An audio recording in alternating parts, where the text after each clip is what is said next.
Swastiastu. Assalamualaikum warahmatullahi wabarakatuh. Salam sejahtera, shalom, namo buddhaya, salam kebajikan, salam harmoni.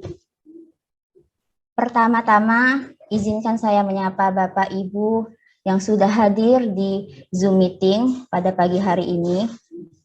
Yang terhormat Bapak Profesor Dr. Haji Karim Suryadi MSI, selaku pemateri pada kuliah umum pada pagi hari ini. Yang terhormat Bapak Ketua Jurusan Sejarah, Sosiologi, dan Perpustakaan, Bapak Ketut Serdana Arta SPD MPD.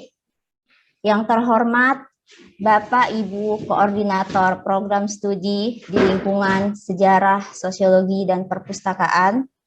Yang terhormat Bapak Ibu dosen di lingkungan jurusan Sejarah, Sosiologi, dan Perpustakaan, serta adik-adik mahasiswa yang kami banggakan. Marilah kita panjatkan puja dan syukur kehadirat Tuhan Yang Maha Esa yang telah memberikan kita kesehatan, sehingga kita bisa berkumpul bersama-sama di Zoom meeting pada pagi hari ini dalam rangka kegiatan kuliah umum yang akan kita laksanakan secara daring. Pada hari ini kita akan melaksanakan kuliah umum dengan pemateri Profesor Dr. Haji Karim Suryadi MSI dengan tema Quo Vadis Ilmu Sosial Humaniora di Era Surplus Informasi. Baiklah, adapun runtunan acara pada pagi hari ini adalah sebagai berikut. Yang pertama adalah pembukaan. Yang kedua, sambutan Ketua Jurusan Sejarah, Sosiologi, dan Perpustakaan sekaligus membuka acara pada pagi hari ini. Yang ketiga, kuliah umum yang akan dinarasumberkan oleh Profesor Dr. Haji Karim Suryadi MSI. Yang keempat, sesi tanya jawab. Yang kelima, penyerahan sertifikat kepada narasumber. Dan yang terakhir, penutup. Selama kuliah umum berlangsung, seluruh peserta wajib menyalakan kamera dan mematikan mikrofon, kecuali pada saat sesi tanya jawab sedang berlangsung. Untuk presensi kehadiran, nanti akan di-share oleh panitia di kolom chat box. Baiklah, acara selanjutnya, marilah kita dengarkan kata sambutan dari Ketua Jurusan Sejarah, Sosiologi, dan Perpustakaan kepada Bapak Ketut Serdana Arta SPD MPD. Kami persilahkan. Baik, terima kasih kepada Bu Fitri. Sebelum dia menyampaikan beberapa kata, izinkanlah dia mengatakan pengajian Jumat. Om Swastiastu.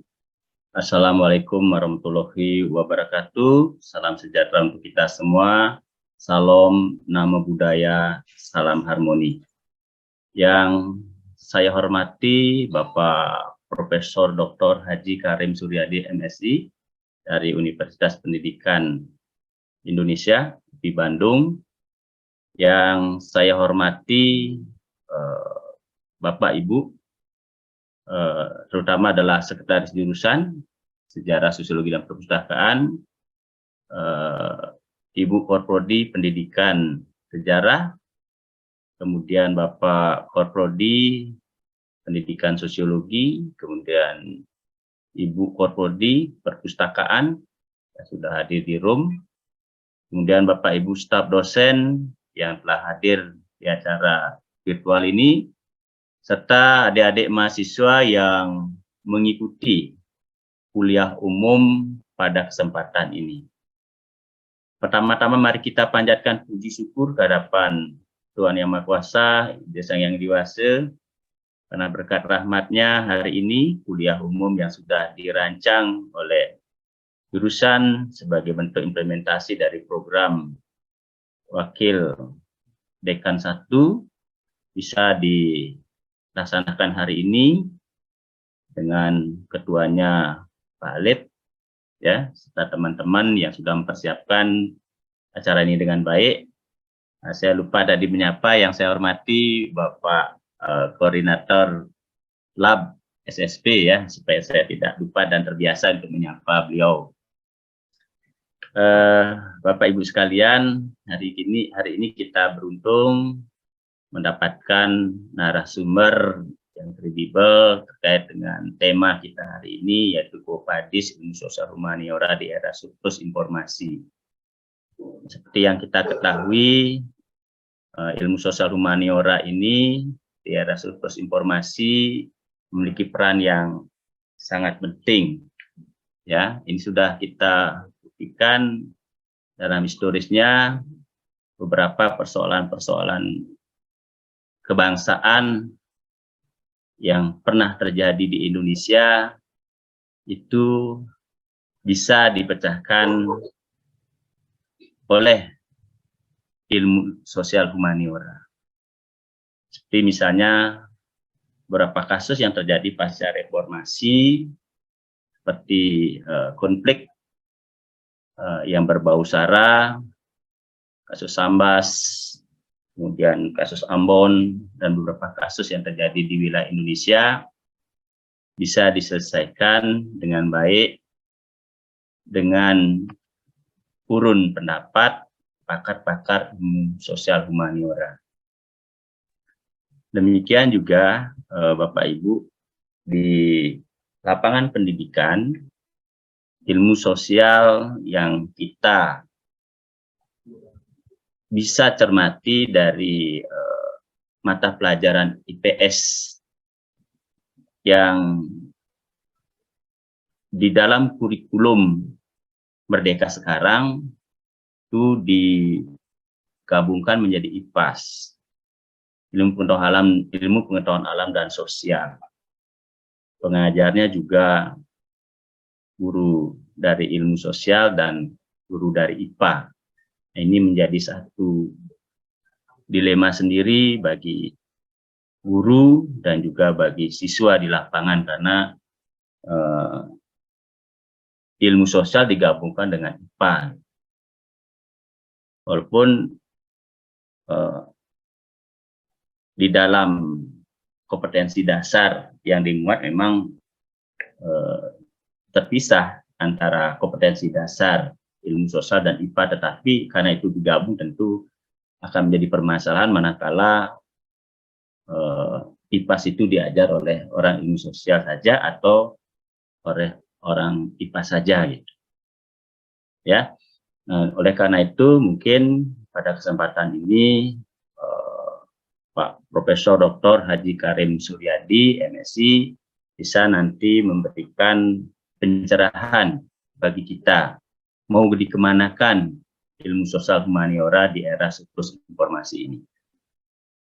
Mudah-mudahan dengan mendengarkan pemaparan beliau kita mendapatkan wawasan yang baru, ya, terutama bagi dosen-dosen ilmu sosial humaniora untuk lebih meningkatkan perannya di era surplus informasi ini melalui berbagai penelitian-penelitian, ya, kemudian juga penulisan buku-buku yang terkait dengan ilmu sosial humaniora. Nah, itu yang dapat saya sampaikan pada kesempatan ini. Sekali lagi selamat bagi Bapak Ibu untuk mengikuti proses kuliah umum, ya, yang akan disampaikan oleh Pak Prof. Karim. Saya tutup arahan saya dengan mengucapkan Param Santi, Om Santi, Santi, Santi, Om. Assalamualaikum warahmatullahi wabarakatuh. Saya kembalikan pada Prawara. Terima kasih.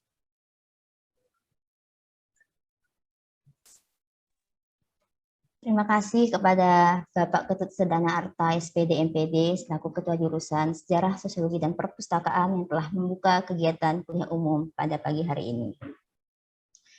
Nah, para hadirin, seperti yang telah kita ketahui sebelumnya, bahwa tema kuliah umum pada pagi hari ini adalah Quo Vadis, Ilmu Sosial Humaniora di Era Surplus Informasi. Kuliah umum bertemakan Quo Vadis, Ilmu Sosial Humaniora di Era Surplus Informasi akan membicarakan tentang bagaimana arah serta peran ilmu sosial humaniora di era surplus informasi.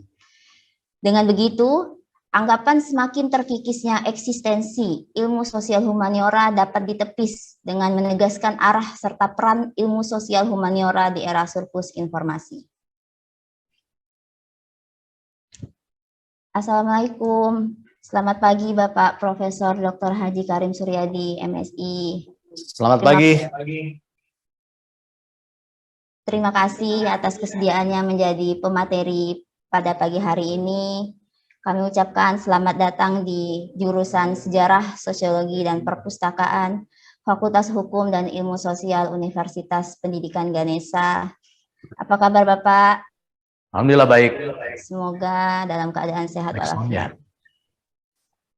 Sebelum kita mendengar materi dari Prof. Karim, izinkan saya akan membacakan CV singkat beliau.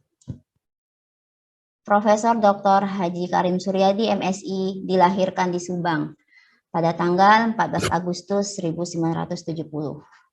Sejak 1 Juli 2009, beliau menduduki jabatan akademik sebagai Profesor Komunikasi Politik. Kini berpangkat golongan 4E. Beliau bekerja sebagai dosen tetap pada Departemen Pendidikan Kewarganegaraan dan Departemen Ilmu Komunikasi, Fakultas Pendidikan Ilmu Pengetahuan Sosial, Universitas Pendidikan Indonesia di Bandung.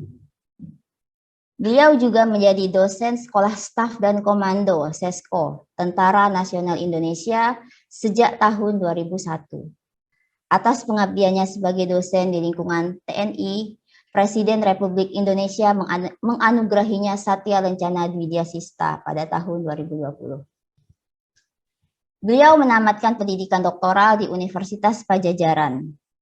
Pelatihan dan tugas akademik yang pernah beliau ikuti antara lain, yang pertama, Democratic Training for School and Community Leader, Heartland International USA pada tahun 2007.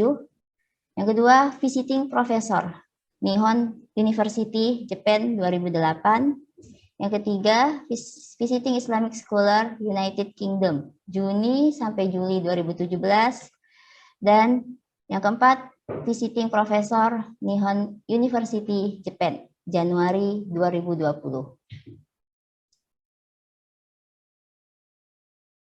Selanjutnya, beberapa buku yang beliau terbitkan, 3 terbaru yang akan saya bacakan karena jika saya bacakan semuanya akan banyak sekali. Jadi pada tahun 2016, beliau menerbitkan buku yang berjudul Board of Editor in Proceeding of the Third International Hospitality and Tourism Conference and Second International Seminar on Tourism, Heritage, Culture, and Society, Research Agenda and Best Practice in Hospitality and Tourism, CRC Price Taylor and Francis Group. Pada tahun 2017, Menak Senayan, Arsitektur Komunikasi Politik Indonesia, Bandung Pustaka Jaya, dan masih di tahun yang sama, 2017, Politik Adu Manis, Nyinglar Sunda Kahyoman Bangkong, Yayasan Indonesia Gemilang. Selain buku, beliau juga produktif menulis artikel seperti Applying Knowledge, Social Concern, and Perceived Risk in Planned Behavior Theory, COVID-19 Pandemic, accepted 7 March 2021. Tourism Review, Emerald Publishing. Yang kedua, Disaster Management in Indonesian Tourist Destination. How institutional roles and community resilience and mediated. Worldwide Hospitality and Tourism, Emerald Publishing. Yang terakhir, Classification of Halal Hotel based on Industrial Perceived Value, a Study of Indonesian International Journal of Tourism City, Emerald Publishing Limited. Hingga tahun 2020, beliau juga menjadi penulis tetap di pikiranrakyat.com untuk masalah politik, dan beliau juga kerap diundang sebagai analis politik di CNN Indonesia, Kompas TV, Metro TV, dan TV One. Pada tahun 2021, beliau juga membuka CV vlog yang bernama Karim Suryadi Channel di kanal YouTube khusus mengangkat masalah-masalah kewargaan. Selanjutnya, dengan hormat kami persilahkan kepada Prof. Karim untuk menyampaikan materi. Silakan Bapak. Baik, terima kasih. Selamat pagi untuk semuanya. Yang saya hormati Bapak Ketua Jurusan, Ibu dan Bapak Ketua Prodi Sejarah, Sosiologi, dan Perpustakaan, juga para dosen dan mahasiswa. Saya mengapresiasi pilihan tema ini, Pofadis, Pendidikan Ilmu Sosial dan Humaniora. Juga saya terima kasih kepada Alif yang secara telaten menghubungi saya, mengingatkan tiap hari begitu ya. Mungkin Alif mengira ini Profesor Karim bisa ngespohok kan gitu ya. Nah, mengapa saya bilang bisa share screen ya, Wan? Nah, mengapa saya bilang pemilihan tema ini sangat cerdas? Karena sudah bukan rahasia lagi bahwa tema ilmu sosial dan humaniora itu seringkali dianggap sebagai sesuatu yang mewah. Ya, jadi bukan tidak berharga ya, tapi dianggap sebagai barang mewah. Kenapa dianggap sebagai barang mewah? Oke, slide pertama coba. Nah, ini bermula dari kuliahnya C.P. Snow pada tahun 1959 yang berjudul The Two Cultures. Jadi Snow hanya mengakui ilmu alam dan ilmu sosial. Jadi dia memuji-muji peranan ilmu alam karena dianggap bisa menghilangkan kemiskinan dan mempercepat penciptaan keamanan dan kedamaian dunia. Artinya apa? Dia menganggap bahwa natural sciences kontribusinya nyata. Nah, jadi dia sudah akui ada the art and humanities dan natural sciences, itu yang dimaksud dengan two cultures. Nah, kuliah Snow ini menimbulkan perdebatan yang sangat luar biasa, dan respon atasnya muncul bermacam-macam, dan dari sinilah titik kulminasi munculnya social sciences gitu ya. Kenapa muncul ilmu-ilmu sosial? Karena tidak seperti yang digambarkan oleh C.P. Snow bahwa kontribusi ilmu alam sangat besar, itu benar. The art and humanities berguna, itu ya. Tetapi sampai hari ini, artinya sudah hampir 1 abad yang lalu, pertumbuhan humanities, ilmu kemanusiaan itu tidak pernah beranjak. Kalau ilmu alam dinilai berguna dalam hal kontribusinya yang sangat besar, ilmu-ilmu sosial juga berguna, terutama cabang-cabang yang secara ekonomi, politik, berkontribusi bagi pembangunan nasional. Nah, sedangkan ilmu alam dan humanities ini masih dianggap sebagai barang yang mewah. Artinya, ia perlu dipahami, tapi bukan sesuatu yang mendesak. Namun, momen kegembiraan ilmu alam, ilmu sosial, dan humanities ini muncul pada tahun 40 dan 70, berbarengan dengan munculnya masalah-masalah sosial, pemberontakan, kemudian ada orang-orang yang tidak punya rumah, ada anak-anak yang mengalami masalah di keluarganya dan memunculkan kenakalan remaja, kenakalan sosial, dan bahkan ketika muncul protes sipil tahun 1960, ini melahirkan sebuah berkah gitu ya. Jadi ada keuntungan tersembunyi dari protes sipil tahun 1960. Apa keuntungan tersembunyinya? Karena protes sipil 1960 itu sesuatu yang tidak teramalkan oleh kajian C.P. Snow yang memuji-muji keberadaan tentang natural sciences. Ini menunjukkan bahwa keberadaan ilmu sosial dan humanities yang menderita kelaparan, tanda kutip, akibat minimnya dukungan data bagi penelitian ilmu-ilmu sosial dan humaniora, maka sejak terjadinya protes sipil 1960, maka keadilan harus ditambahkan pada motivasi dan bakat sebagai kriteria ketika dana, penghargaan, dan hibah dialokasikan.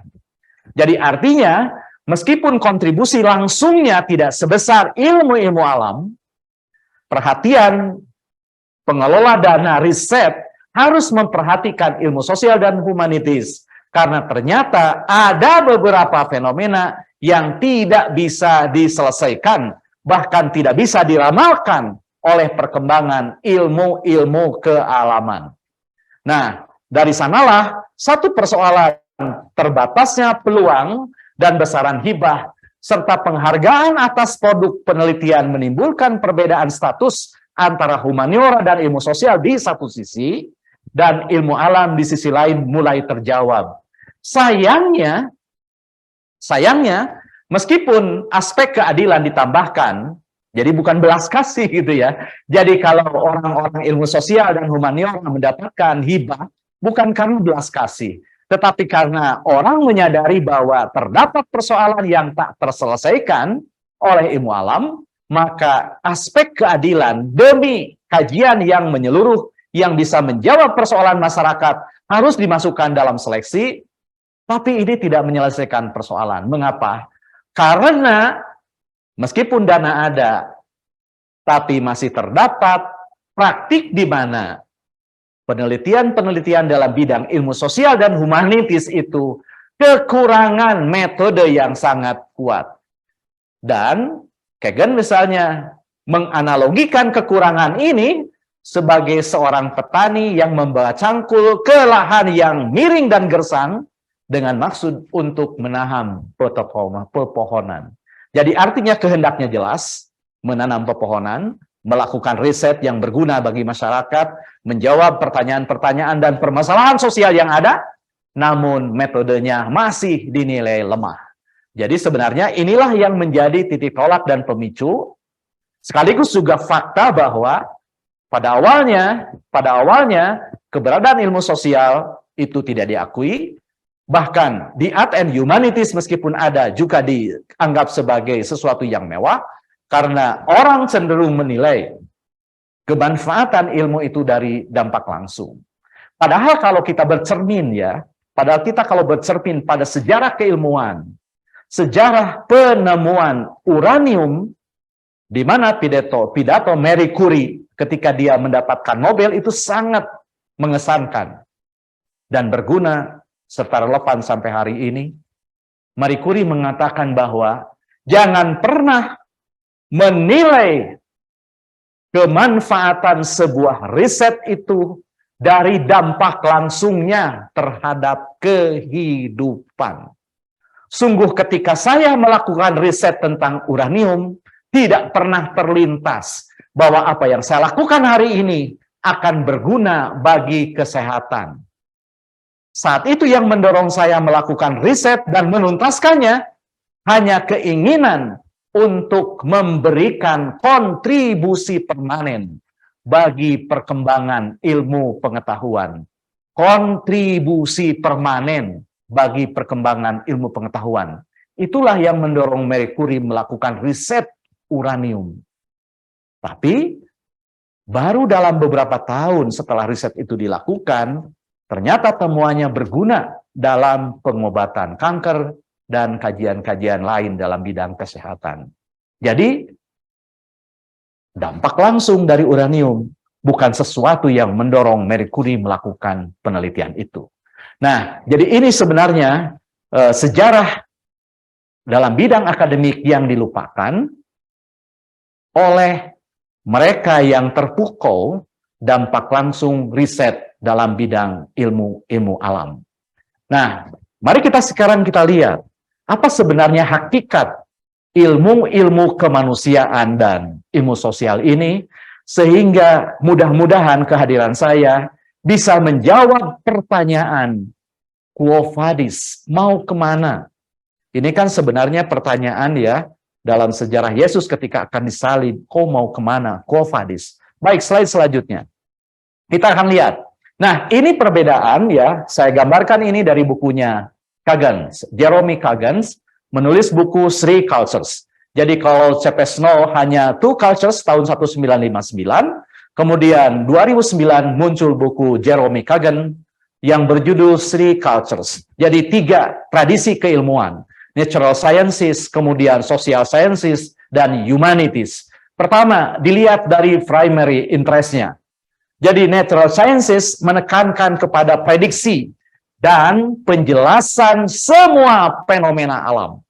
Sedangkan ilmu-ilmu sosial, primary interest-nya, minat utama, kajian utamanya adalah tentang prediksi dan penjelasan tentang perilaku manusia dan keadaan psikologis. Sedangkan humanities itu pemahaman tentang reaksi manusia terhadap peristiwa dan mana pengalaman yang dipaksakan manusia. Kenapa yang dipaksakan manusia? Karena respon manusia terhadap fenomena alam dan respon manusia terhadap fenomena sosial tidak ada yang baku. Kita hanya mencocokkan respon ketika kita ada di tengah-tengah masyarakat. Karena kita ingin merespon dalam cara-cara yang berterima dengan kehidupan lingkungan sosial kita. Mengapa begitu?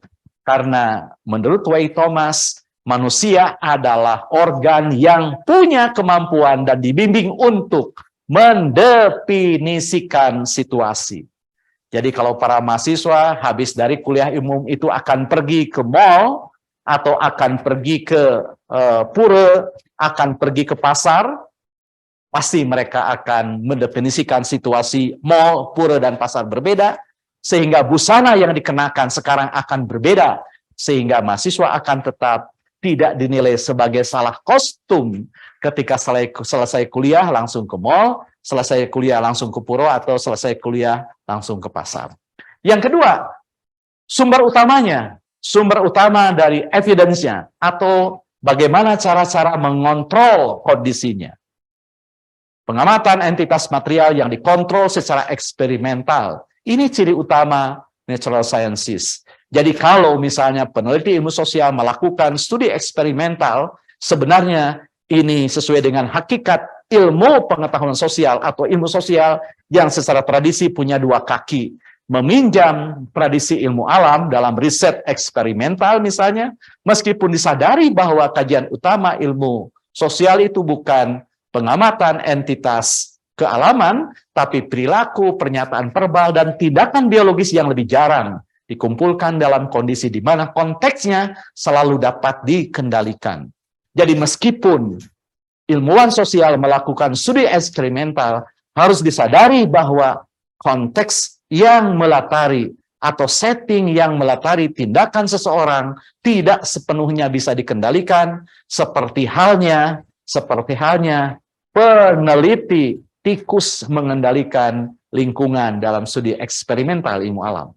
Yang ketiga, apa yang menjadi primary sources of humanities tidak lain adalah teks tertulis dan perilaku manusia yang dikumpulkan di bawah kondisi kontrol yang minimal. Jadi kontrol memang ada, tetapi tidak sebesar, tidak semaksimal yang dialami oleh ilmu alam. Kemudian vocabulary-nya. Vocabulary utama, konsep matematis, kemudian konstruksi mengacu pada fitur psikologis, keadaan dan perilaku individu, sedangkan humanities itu konsep yang mengacu pada perilaku manusia dan peristiwa yang memprovokasi reaksi. Selanjutnya, masih ada 4 aspek, tetapi kalau saya ringkas apa sebenarnya hakikat ilmu kemanusiaan atau humaniora itu?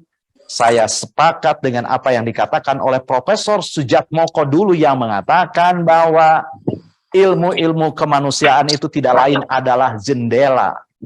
Ya, adalah jendela untuk meneropong hati manusia. Nah, oke, boleh diperlihatkan slide selanjutnya. Nah, biar menjadi bukti bahwa saya mempersiapkan kuliah umum ini.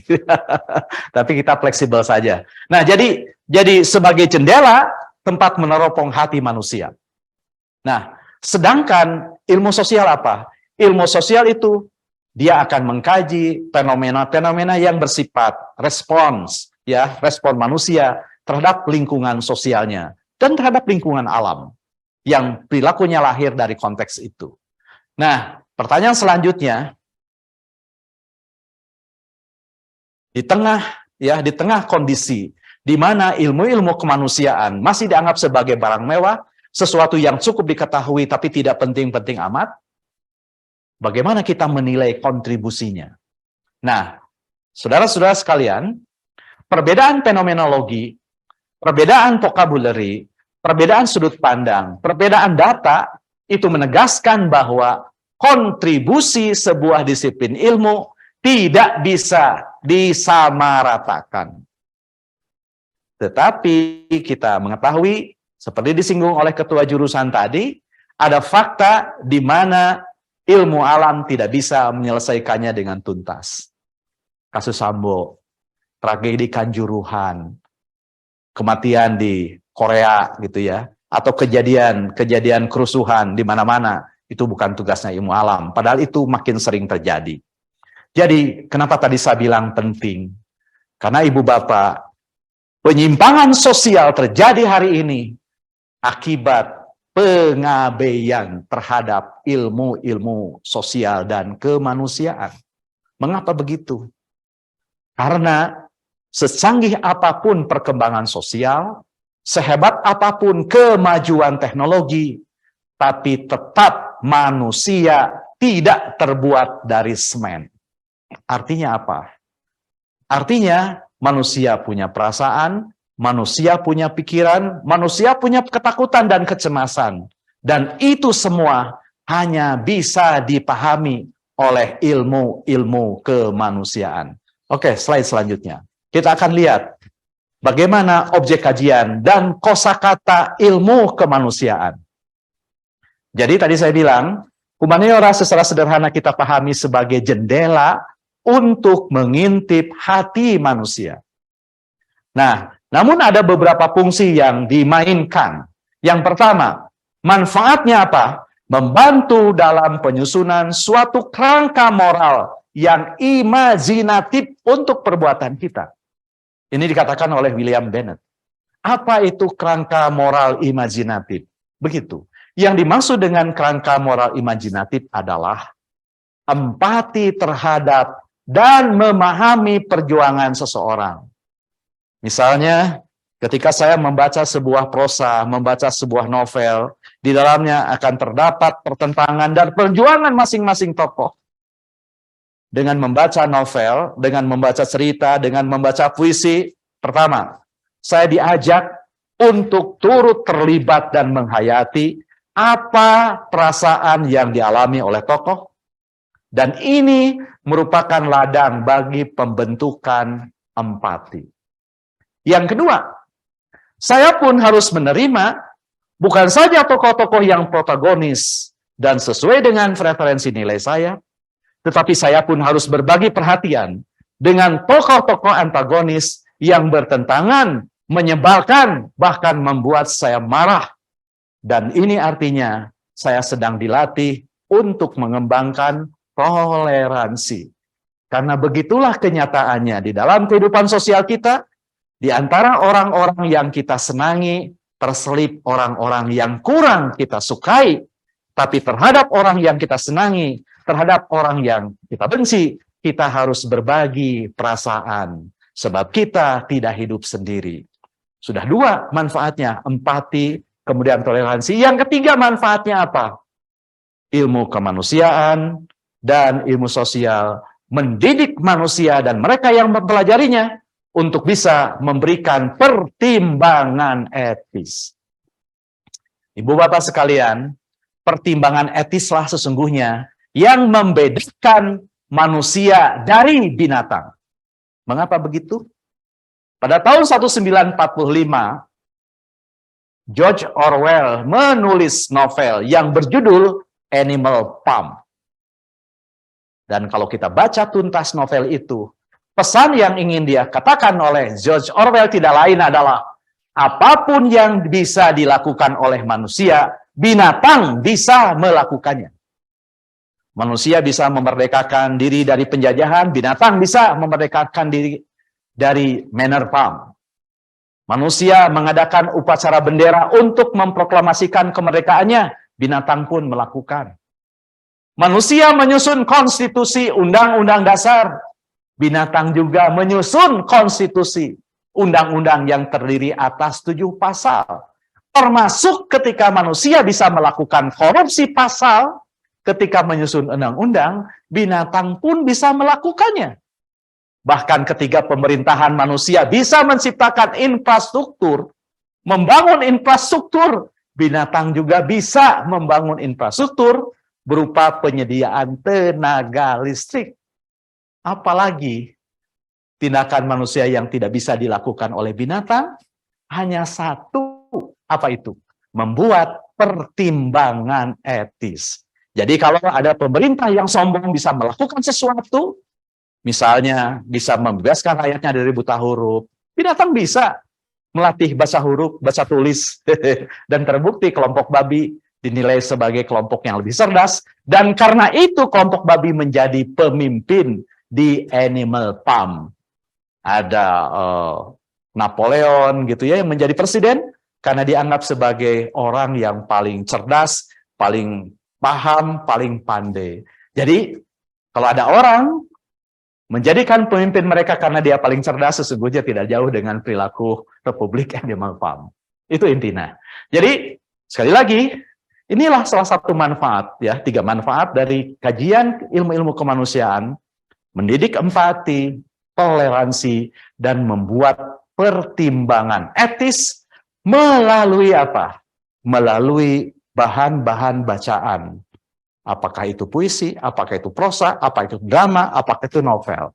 Dan ini semua hanya dengan empati, toleransi, dan pertimbangan etis, maka nation and character building akan tercipta.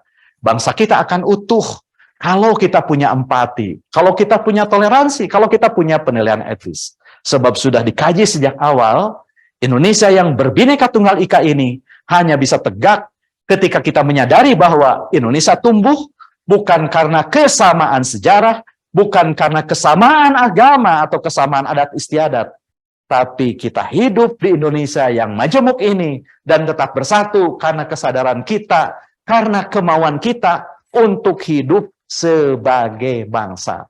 Kemauan untuk hidup sebagai bangsa inilah yang mengatasi perbedaan-perbedaan ada, yang melampaui kesadaran kita atas kesukuan, atas agama yang kita anut. Nah, lalu apa yang ditelaah? Yang ditelaah oleh ilmu sosial dan humanitis khususnya tidak lain adalah nilai-nilai kebutuhan, aspirasi, kemampuan, kelemahan, termasuk wawasan pemikiran yang secara esensial menyentuh masalah-masalah kemanusiaan. Jadi saya bilang tadi skopnya ada sejarah, filsafat, ada etika, bahasa sastra, termasuk kesenian. Tapi jangan lupa Ibu Bapak, ilmu-ilmu kemanusiaan itu mengalami cobaan, mengalami ujian. Apa ujiannya? Ketika sebuah negara membutuhkan unity atau kesatuan, biasanya ia hanya menunggalkan varian budaya daerah yang dianggap berterima dengan identitas nasional. Dan celaka ketika ilmu-ilmu kemanusiaan hadir sebagai pengabsah salah satu entitas budaya itu. Jadi ketika ia diperankan sebagai pengabsah, maka ilmu kemanusiaan itu sudah hancur, sudah roboh, bukan mengajarkan penilaian etis, bukan mengajarkan empati dan toleransi, tetapi hanya membenarkan pilihan budaya yang dikehendaki oleh penguasa. Nah, ini ujian yang harus kita jaga, kita jauhkan agar keberadaan humanitis ini tetap tegak pada karakter dan misinya. Oke, selanjutnya kita akan lihat selanjutnya. Nah, perbedaan kosakata dan kontribusi. Jadi sekali lagi ini sub kesimpulan pertama setelah kita melihat perbandingan antara ilmu alam, ilmu sosial, dan humanitis, maka kita dapat 2 kesimpulan. Yang pertama, ilmu alam, ilmu sosial, dan humaniora sering menggunakan kata yang sama untuk menyebut fenomena yang beda. Coba, saya lupa tadi, mundur. Saya ingin saya contohkan. Nah, penggunaan kata yang, maju. Nah, ini dia. Misalnya penggunaan kata yang sama untuk maksud yang berbeda. Contoh, ketakutan. Ya, ketakutan digunakan oleh ilmu alam, digunakan oleh ilmuwan sosial dan humanities. Kita ambil contoh pernyataan T.S. Eliot. Saya akan menunjukkan ketakutan dalam segenggam gebuk. Ilmuwan sosial bilang, heritabilitas ketakutan yang realistis lebih kecil daripada heritabilitas ketakutan yang tidak realistis. Lalu bagaimana ilmuwan biologi menggunakan ketakutan? Tikus yang berhenti bergerak ketika mendengar nada yang memprediksi sengatan listrik sedang dalam keadaan ketakutan. Jelas ketakutan, tetapi digunakan oleh 3 ilmuwan sosial, oleh ilmuwan alam dan biologi, tetapi maknanya berbeda. Oleh karena itu, apa yang dikatakan oleh Louis Wittgenstein, mana dari sebagian besar pernyataan tidak transparan, itu harus kita sadari. Misalnya di samping ada kosakata yang khas, misalnya gluon dan transposon untuk ilmuwan alam, kesalahan atribusi misalnya untuk ilmuwan sosial, dan antimoni dan era sejarah untuk kalangan humanis gitu ya. Jadi sekali lagi dari sisi diksi ada diksi yang khas yang merupakan kosakata yang esoterik yang hanya dipahami oleh mereka yang mengalaminya, yang lahir dari 3 tradisi itu, tapi ada juga kosakata yang sama tetapi dengan makna yang berbeda yang diberikan oleh ketiga tradisi itu. Tapi meskipun mereka punya kosakata yang sama dengan arti yang berbeda, mereka tetap berkontribusi dengan caranya sendiri. Mari kita lihat mau kemana arah ilmu-ilmu kemanusiaan dan mengapa sekarang saya katakan makin penting. Oke, slide berikutnya. Nah, tantangan yang dihadapi umat manusia menguatkan kebutuhan akan ilmu sosial dan humaniora. Apa itu tantangannya? Coba kita lihat. Yang pertama, kita lihat. Hari ini kita melihat ada gap antara nilai tradisi dan modernitas. Tantangannya adalah bagaimana kita mengakomodir aspek-aspek yang bergizi dari tradisi sambil merangkul modernitas. Termasuk bagaimana kita menguji asumsi fundamental kepercayaan religius berhadapan dengan pandangan dunia yang sekuler. Sebab hari ini kita dihadapkan pada perkembangan yang maju, yang kaya secara teknologis, namun miskin refleksi diri, empati, dan belas kasih. Orang-orang yang terjebak pada YouTube rela melakukan pembodohan, bahkan rela berbohong demi konten, termasuk mereka rela melakukan sebuah kebodohan yang amat naif demi konten. Ini artinya mereka ingin berinovasi, ingin memanfaatkan teknologi, tapi lupa bahwa dia harus berempati, punya toleransi, dan melakukan penilaian etis. Tantangan berikutnya coba kita lihat. Oke. Tantangan berikutnya, kita dihadapkan pada kecerdasan buatan. Tetapi dalam tahap tertentu, kecerdasan buatan ini mendesak perkembangan etis pada tepian jurang. Pertanyaan jangka pendeknya adalah, siapa yang mengendalikan perkembangan kecerdasan buatan? Tapi kemudian ketika dia sudah berkembang, pertanyaannya adalah, apakah perkembangannya bisa dikendalikan? Anda tentu ingat film Mission Impossible. Ketika sang penjahat menciptakan racun yang bisa mematikan seseorang, kemudian diuji coba hingga dia bisa membunuh orang dalam sebuah kawasan, maka ketika racun itu menyebar, maka bukan lagi menjadi tanggung jawab orang yang mengembangkannya, tetapi pertanyaan komunalnya adalah siapa yang bisa mengendalikan dan menghentikan serangan wabah yang dibuat oleh orang yang tidak bertanggung jawab ini. Itu yang pertama. Yang kedua, kita pun melihat perkembangan otomatisasi melawan dehumanisasi pekerjaan. Ekosistem pekerjaan berubah, manajemen tenaga kerja berubah, pekerjaan-pekerjaan yang berulang, mekanis, manual terancam. Penjaga parkir, penjaga pintu tol digantikan oleh mesin. Bayaran tinggi diberikan kepada pekerjaan yang bertumpu pada kognitif dan kreatif. Dan uniknya, justru kita dituntut untuk mengambil keputusan yang cepat dan akurat di tengah ketidakpastian dan kekurangan informasi. Mengapa? Karena kecepatan penambahan informasi melampaui kecepatan pola pikir manusia. Jadi selengkap apapun, informasi penunjang keputusan kita dikumpulkan, Tetap saja, manajer akan menghadapi situasi di mana dia harus mengambil keputusan, padahal informasi dan data yang dia kumpulkan tetap saja dinilai tidak lengkap, karena A sudah terkumpul, B dan C sudah datang, namun belum tentu dia terkendali. Selanjutnya kita lihat, tantangan apa lagi? Definisi ulang tentang identitas dan arti keluarga. Baik mahasiswa, ketika Anda menemukan masalah di tengah-tengah teman Anda di perkuliahan atau masalah sosial dari media sosial, kemanakah Anda bawa masalah itu? Apakah Anda bawa ke dalam keluarga? Oke, Anda bawa keluarga nggak? Nah, ini saya juga ada di lab ilmu komunikasi atau IPS ini. Jadi ini kolaborasi antara jurusan pendidikan, jurusan sejarah, sosiologi dan perpustakaan dengan prodi ilmu komunikasi atau IPS, karena UPI dan Undik saya itu dua saudara gitu. IKIP Singaraja itu dulunya cabang dari IKIP Bandung, Pak. Jadi kita bersaudara, jadi sengaja saya di sini untuk kembali napaktilas persaudaraan antara IKIP Bandung dengan IKIP Singaraja.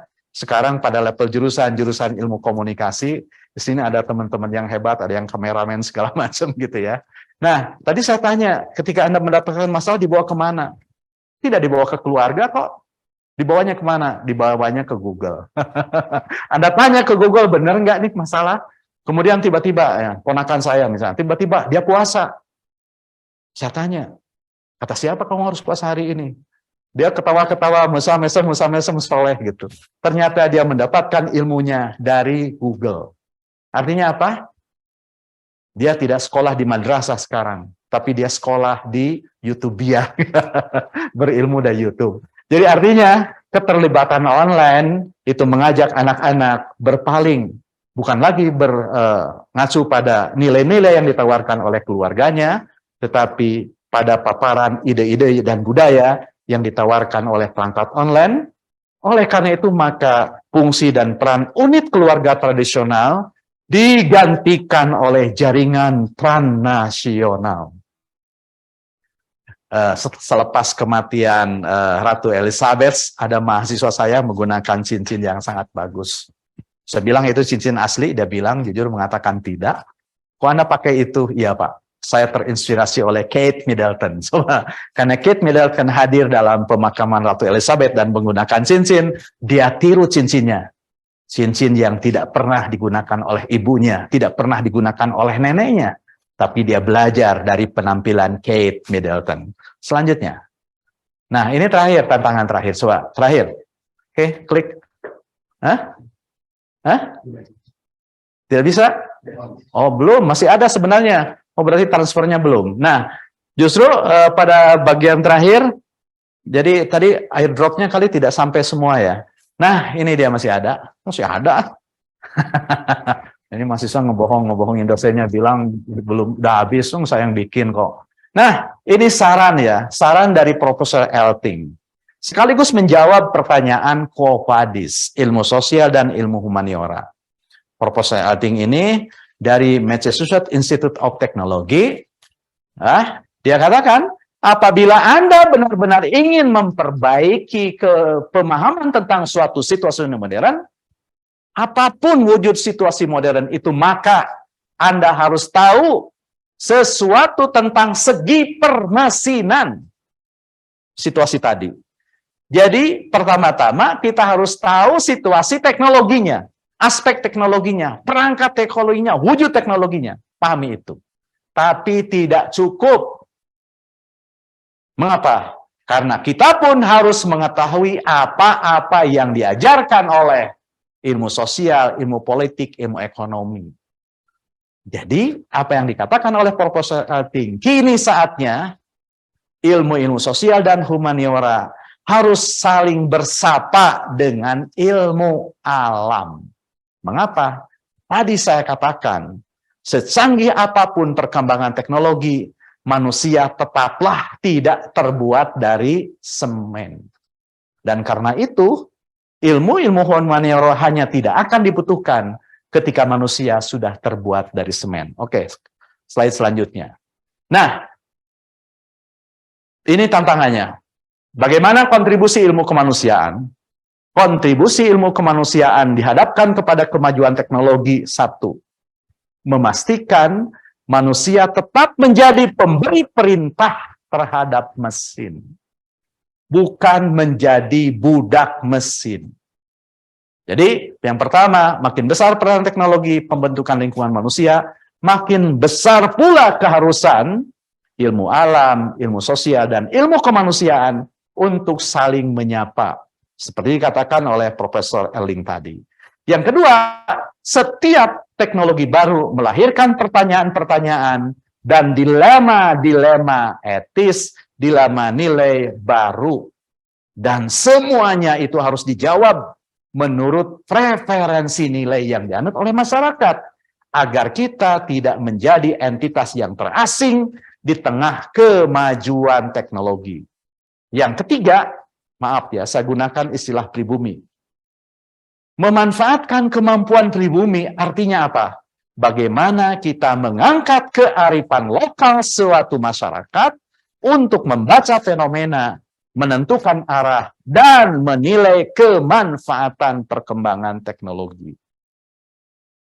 Jadi, apakah itu kecerdasan buatan, apakah itu mesin pintar atau apapun, wujudnya pertanyaan dasar kita hanya akan menerima kemajuan teknologi itu sejauh ia satu, memberikan nilai bagi pemberdayaan individu, bisa diakses oleh siapapun, dan ketiga, mendatangkan kemanfaatan yang jauh lebih besar ketimbang dampak negatifnya.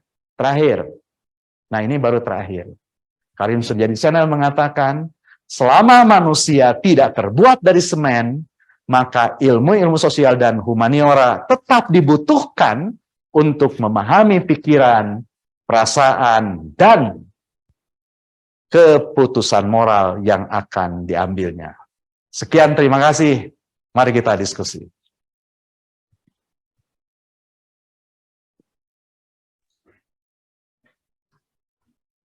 Terima kasih untuk Profesor Dr. Haji Karim Suryadi MSI atas pemaparan materinya yang luar biasa.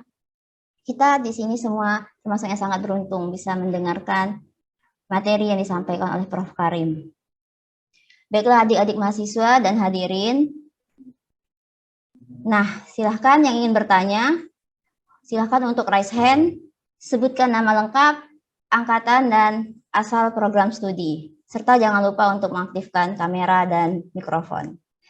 Untuk sesi pertama dibuka untuk 3 orang penanya.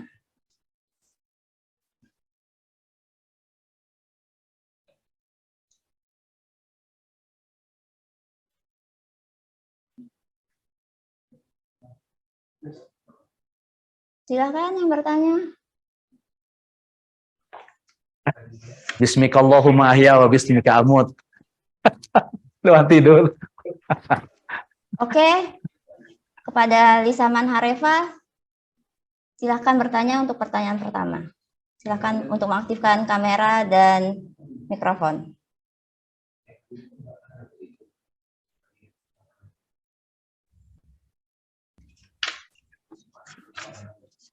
Baik, sebelumnya terima kasih untuk kesempatannya di sini. Saya ingin bertanya tentang ilmu humaniora sosial dan alam. Nah, di sini bagaimana sih Pak peran mahasiswa dalam membangun empati, toleransi, dan penilaian etis ini dalam ilmu humaniora sosial alam, khususnya di daerah perkotaan yang mayoritas itu masyarakatnya itu adalah perantau, dan juga bagaimana dalam menghadapi pengaruh globalisasi yang dari tahun ke tahun itu peningkatannya itu sangat gimana ya Pak ya, semakin berkembang Pak. Terima kasih. Terima kasih Lisaman. Oke, pertanyaan pertama dari Lisaman menanyakan tentang bagaimana sih peran dari seorang mahasiswa untuk menghadapi, membangun simpati, empati, dan juga pertimbangan etis di kehidupan perkotaan yang didominasi oleh para pendatang, seperti itu. Jadi, silakan kepada Prof. Karim untuk memberikan jawaban. Langsung saya jawab atau mau ditampung dulu, Bu Moderator? Ditampung terlebih dahulu, Bapak. Boleh, silakan ya. Oke, kemudian untuk penanya kedua kepada Bunga Mustika, dipersilakan untuk menyalakan kamera dan menghidupkan mikrofonnya. Dan perkenalkan diri. Terima kasih.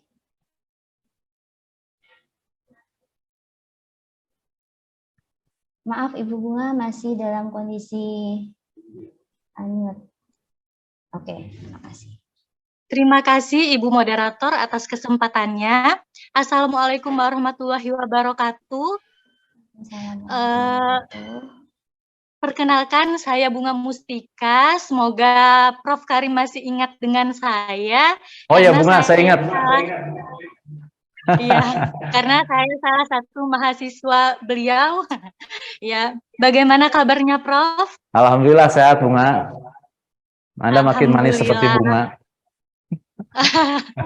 Iya, alhamdulillah kita bisa bertemu walaupun via daring ya Prof ya. Saya lihat Prof semakin nanti habis muda ini.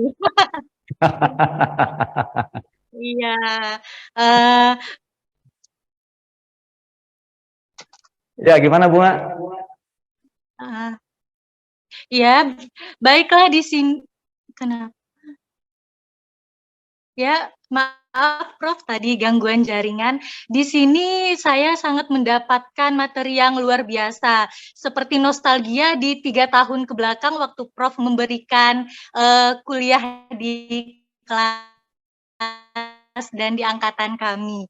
Nah, di sini yang ingin saya tanyakan Prof mengenai tantangan yang kita hadapi pada era sekarang, di mana ilmu-ilmu sosial dan ilmu kemanusiaan ini diabaikan, secara tidak langsung diabaikan, sehingga banyak masalah-masalah sosial yang sekarang ini bermunculan. Nah, di sini yang ingin saya tanyakan, bagaimana caranya kita mengatasi tantangan-tantangan tersebut sehingga ilmu kemanusiaan, ilmu sosial, dan ilmu Manora itu dapat sejajar dengan ilmu Allah, kan bisa bekerja dalam menyelesaikan permasalahan sosial yang sekarang ini sedang kita hadapi. Sekian pertanyaan dari saya, Prof. Mohon maaf apabila ada kesalahan, dan terima kasih juga kepada Ibu Moderator yang telah memberikan kesempatan kepada saya. Terima kasih Prof. Salam untuk teman-teman yang ada di UPI Bandung. Assalamualaikum warahmatullahi wabarakatuh. Waalaikumsalam.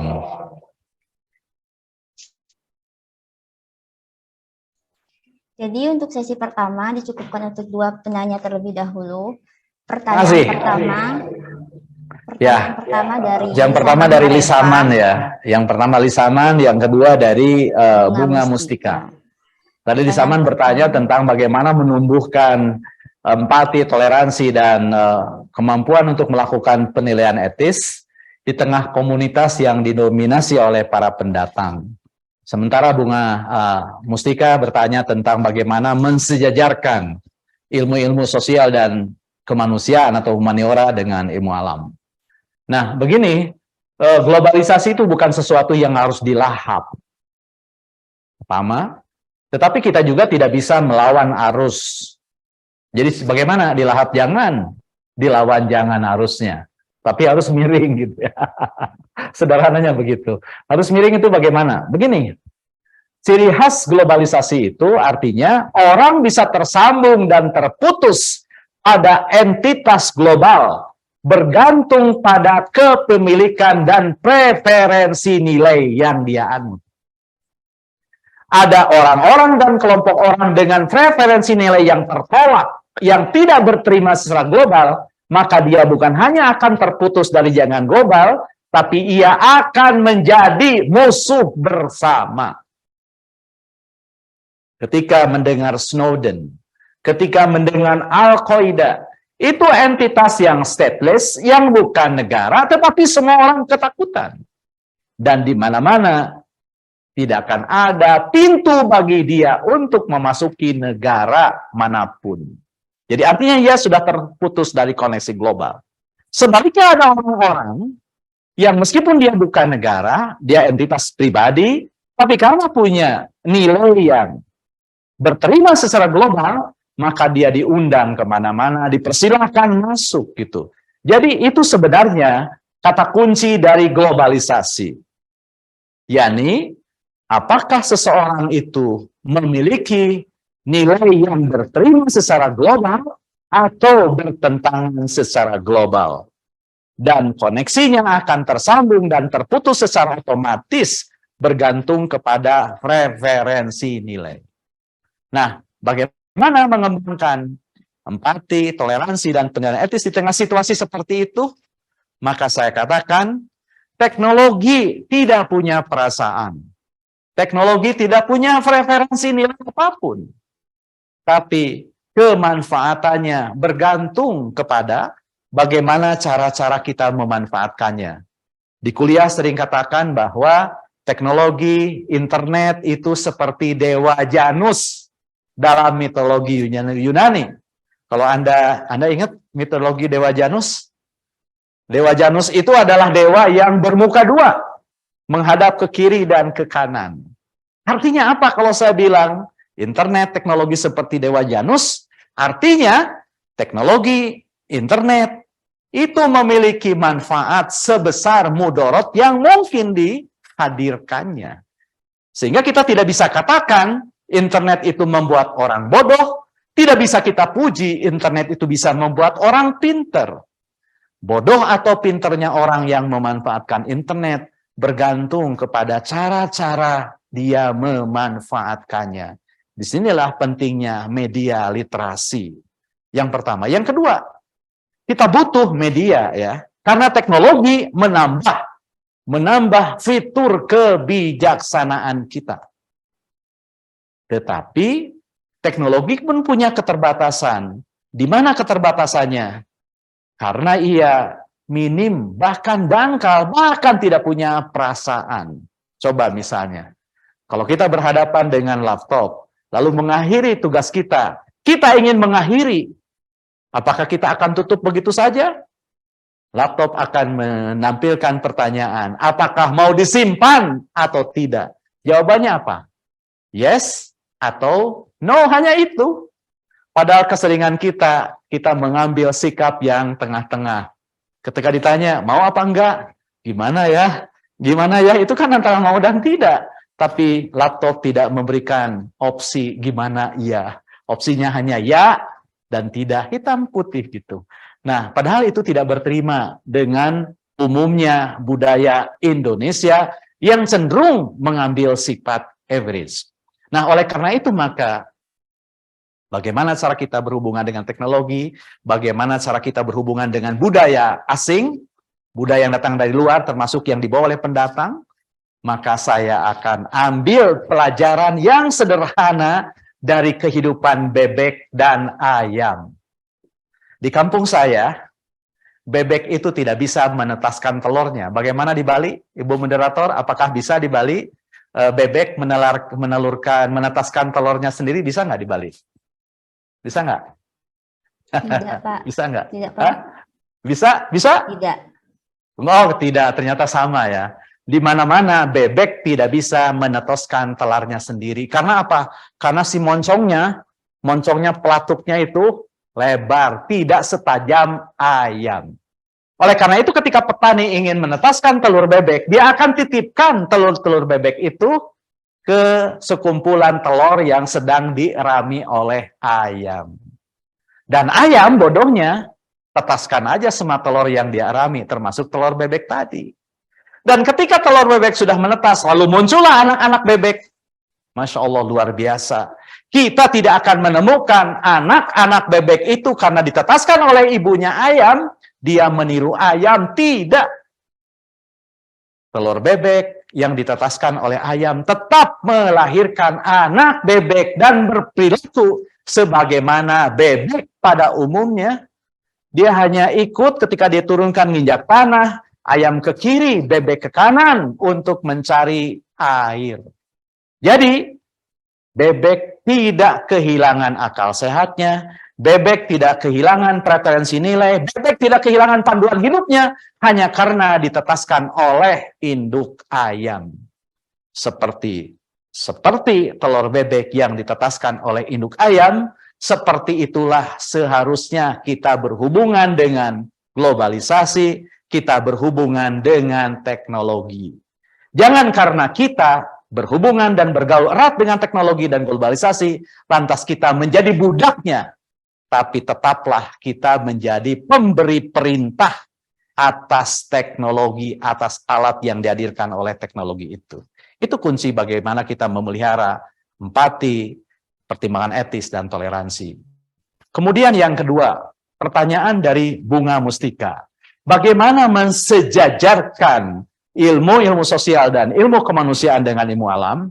Nah, Mustika, sebenarnya kalau kita taat pada mana, pada hakikat, pada kontribusi, tadi saya katakan, saya ingin mengatakan dengan kata lain bahwa antara ilmu alam, ilmu sosial, dan ilmu-ilmu humaniora itu tidak bisa di-ranking ya kontribusinya. Mengapa? Karena objek kajiannya berbeda, permasalahan yang dihadapi berbeda, kosakata metodologi yang digunakannya berbeda, sehingga cara kita menilai ketiganya adalah dengan cara menempatkan ketiganya hanya berbeda secara nominal. Jadi perbedaan antara ilmu alam, ilmu sosial, dan ilmu humaniora, ada perbedaan yang hanya ditandai oleh hal-hal yang membedakan di antara ketiganya, tapi perbedaan tadi tidak menunjukkan peringkat. Menurut saya tidak menunjukkan peringkat. Pasti ini akan kontroversial. Karena seakan-akan saya menafikan bahwa kontribusi ilmu alam sangat besar. Betul, saya akui. Kontribusi ilmu alam bagi kehidupan itu sangat besar. Tetapi apakah semua persoalan selesai dan dijawab oleh ilmu alam? Ilmu alam tidak akan bisa menjawab pertanyaan tentang apa perasaan yang dihadapi oleh Presiden Joko Widodo ketika Putin yang berjanji akan datang, tapi nyatanya tidak. Bisa jawab nggak ilmu alam? Itu hanya akan ada jawaban itu ketika orang menyelami dan meneropong bagaimana suasana hati Bapak Presiden kita yang tetap gitu ya, yang tetap optimistik, tetap menunjukkan keyakinan dirinya karena dia mewakili seluruh rakyat Indonesia, sekaligus juga menunjukkan apresiasi bangsa-bangsa lain terhadap Indonesia. Padahal mungkin di hatinya kesel, oh kamu udah enggak ngomong mau datang kok enggak gitu loh. Nah, jadi sekali lagi saya katakan, saya berani mengatakan perbedaan itu bersifat nominal, seperti perbedaan laki dan perempuan, perbedaan agama gitu ya. Perbedaan agama menurut orang Islam, Islamlah terbaik. Menurut pengertian agama Hindu, Hindulah terbaik. Tapi dalam konteks hubungan antar umat beragama, kita menempatkan perbedaan antar agama itu perbedaan yang bersifat nominal. Itu. Jadi kita tidak bisa mensejajarkan karena ketiga cabang tadi punya ciri, punya vocab, punya pendekatan, punya metode yang berbeda-beda, sehingga kontribusinya tidak bisa kita samaratakan. Terima kasih. Masih ada, Bu Moderator?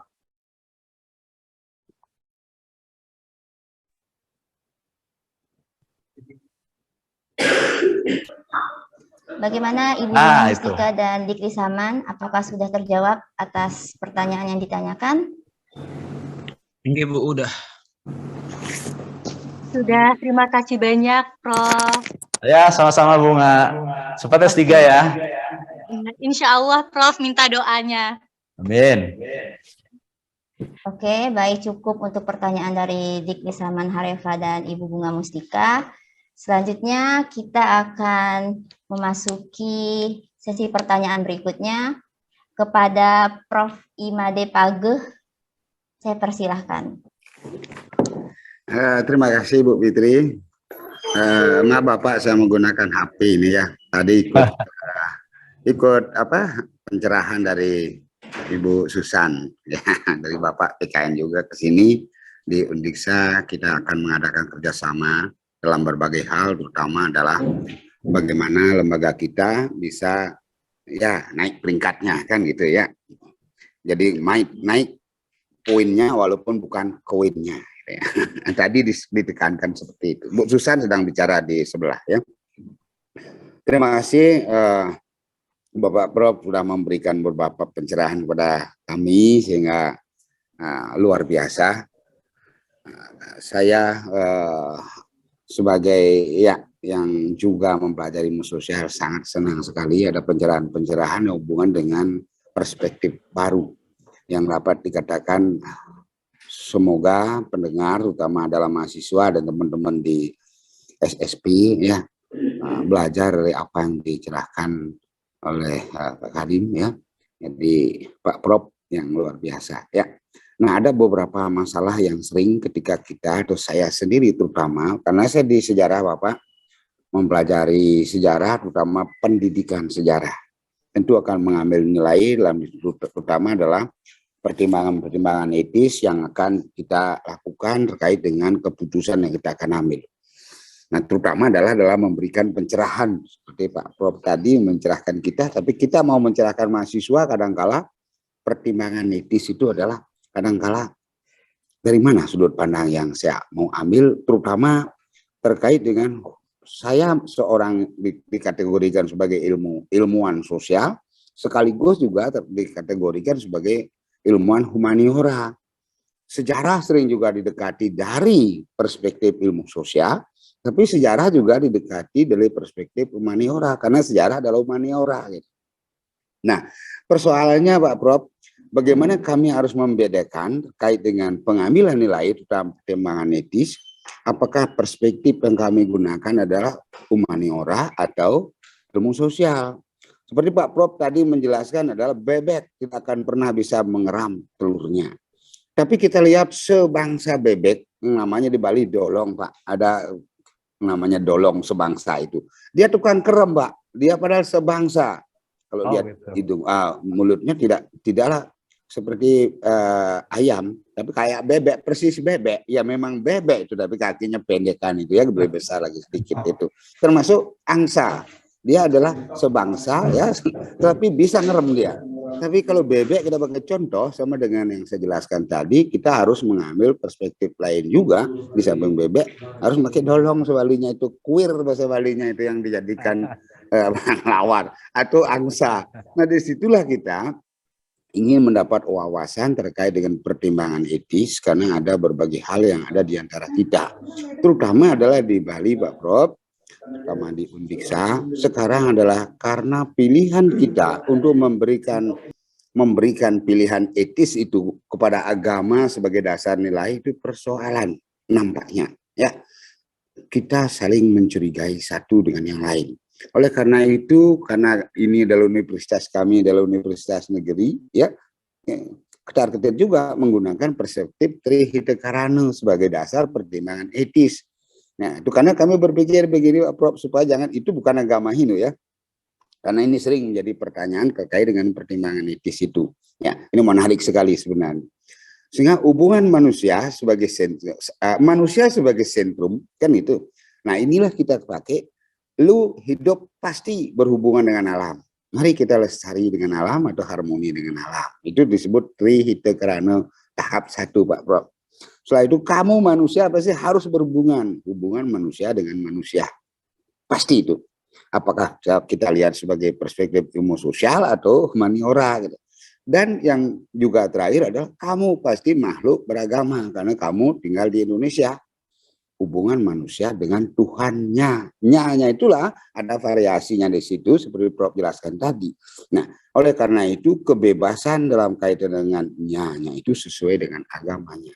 Tapi kewajiban bagaimana kita memelihara alam itu nilainya harus diintroduksi.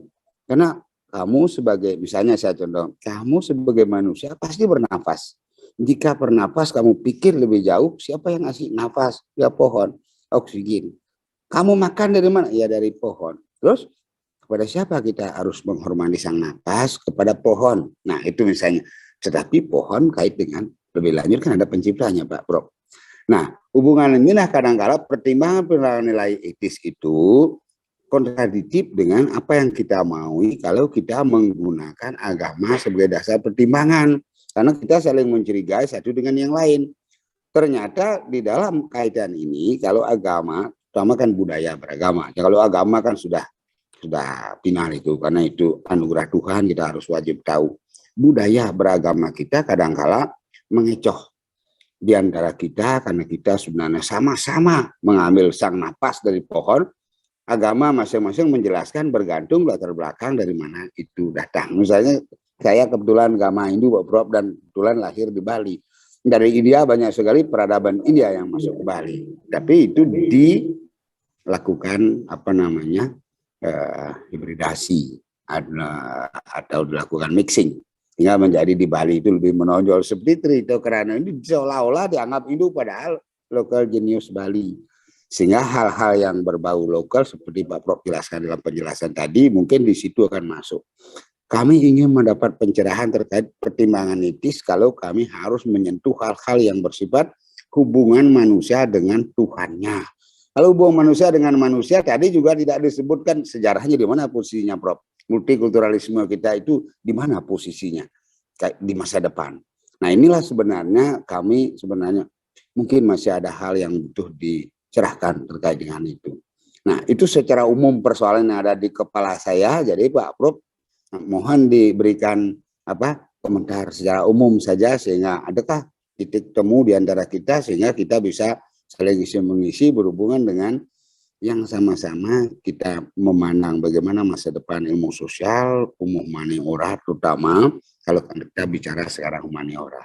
Terima kasih Pak Prof. Terima kasih Pak Prof. Prof Made, Page. Ini dalam Islam itu ada pepatah as-su'alu nisful ilmu. Pertanyaan itu setengahnya ilmu. Jadi Pak Made ini bukan bertanya sesungguhnya, tapi menyempurnakan apa yang saya sampaikan. Tapi karena minta respon, dosa kalau saya tidak merespon. Yang pertama, tadi sebangsa bebek, sebangsa lodong gitu, mungkin Pak Made itu kan bilang sejarah ini sebangsa ilmu sosial atau sebangsa ilmu kemanusiaan gitu ya. Saya melihat fakta-fakta sejarahnya adalah ilmu sosial, tapi nilai-nilai yang dibalik dari fakta-fakta sosial itu adalah kajian ilmu-ilmu kemanusiaan. Misalnya Arnold Toynbee menyebut salah satu persoalan yang sering menimbulkan debat dalam menganalisis fenomena sejarah adalah apa yang disebut dengan protean gitu ya. Jadi sebuah entitas sejarah yang berganti-ganti rupa.